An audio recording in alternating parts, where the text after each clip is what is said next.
Oke, perkenalkan nama saya Michael Karnaditya dari kelas 12 TPGN nomor absen 23. Di sini saya bersama dengan Mas Juan sebagai seorang siswa dari SMA Negeri. Oke, langsung saja Mas Juan. Untuk yang pertama, apa sih yang Mas Juan ketahui tentang toleransi umat beragama? Ya, terima kasih Mas Akan sebelumnya.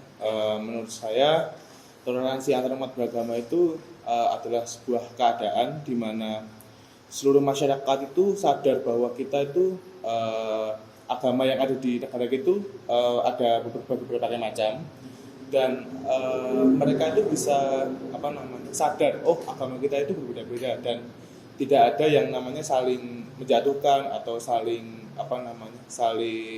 menghasut atau menghujat agama lain mungkin.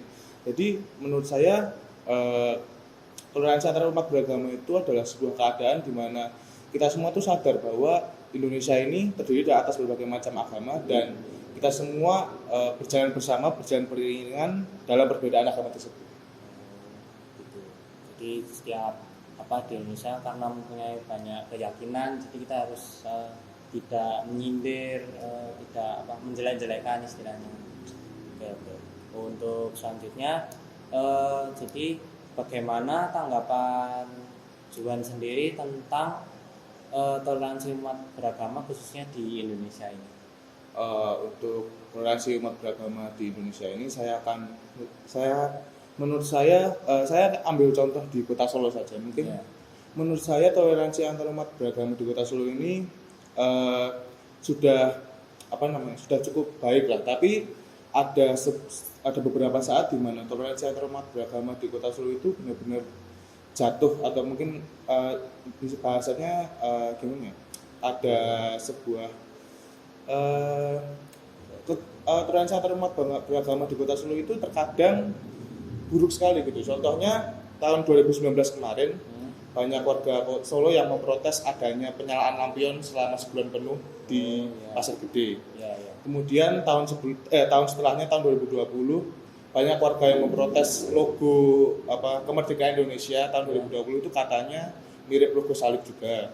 Kemudian tahun 2021 banyak anak-anak malahan yang merusak makam-makam salib di makam-makam di Solo. Nah itu kan sebuah contoh di mana ternyata tuh ada banyak warga yang tidak menyadari akan adanya toleransi gitu loh. Jadi ada sebuah titik di mana keadaan di Indonesia itu toleransinya buruk, namun ada titik juga di mana keadaan Indonesia itu baik gitu. Jadi simpang siur sebenarnya. Gitu. Jadi ya kalau banyak warga yang tidak sadar tentang toleransi beragama itu ya. Jadi kayak ya seperti yang diceritakan Mas Juan tadi, kayak ada beberapa kasus itu ya buruk, tapi ya ada juga yang baik gitu ya. Oke, jadi kita sudah membahas tentang tadi artinya dan tanggapan dari Mas Juan sendiri. Selanjutnya itu hal-hal apa sih yang bisa dikembangkan untuk mencapai terciptanya toleransi agama itu sendiri? Menurut saya sih tercapai atau tidaknya suatu toleransi umat beragama tergantung dari diri kita sendiri ya, dari kesadaran kita sendiri bahwa di Indonesia itu ada berbagai macam agama dan bagaimana cara kita untuk menyikapi berbagai macam agama tersebut.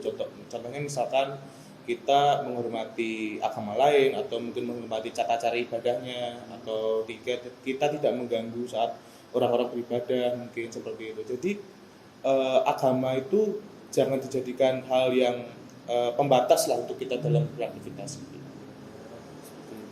Jadi kita harus menyadari bahwa kita tuh bukan agama kita sendiri, kita memiliki banyak teman yang berbeda-beda juga. Kita harus menyadari itu. Jadi gitu. Oke, selanjutnya menurut Mas Juan, faktor-faktor penghambat dan pendukung yang bisa agar bisa terciptanya toleransi umat beragama itu apa ya faktornya?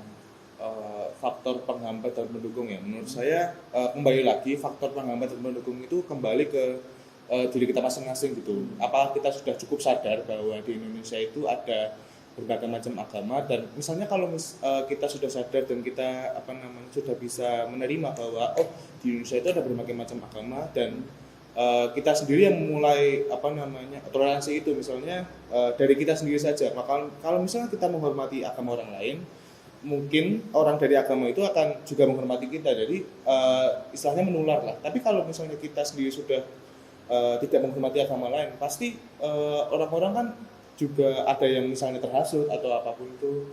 Jadi kembali lagi ke kita sendiri gitu. Jadi faktor penghambat dan pendukung itu ya kita sendiri gitu. Oh iya. Oke, jadi ini yang terakhir, apa sih pesan-pesan Mas Juan untuk toleransi umat beragama khususnya di kalangan SMA SMK untuk saat ini? Khususnya di kalangan SMA SMK. Jadi untuk teman-teman semuanya, ketahuilah bahwa kita itu hidup di negara yang dengan berbagai macam agama. Ada, seperti kita tahu, ada 6 agama yang diakui di Indonesia, dan itu belum belum semua agama. Maksudnya ada agama-agama yang istilahnya kayak terpelosok, atau mungkin agama-agama yang tidak terlihat di Indonesia itu sebenarnya ada. Jadi balik lagi ke kita sendiri bahwa sepatutnya kita tuh sadar bahwa toleransi itu benar-benar dibutuhkan di negara kita yang berbagai macam ini. Jadi untuk teman-teman semuanya, mulailah kita sadar bahwa toleransi itu diperlukan, dan kita mulai dari diri kita sendiri saja dulu. Oke, seperti itu Mas Juan. Terima kasih juga untuk waktunya. Mohon maaf kalau saya ada salah kata. Oke, cukup sekian wawancara saya dengan Mas Juan. Terima kasih.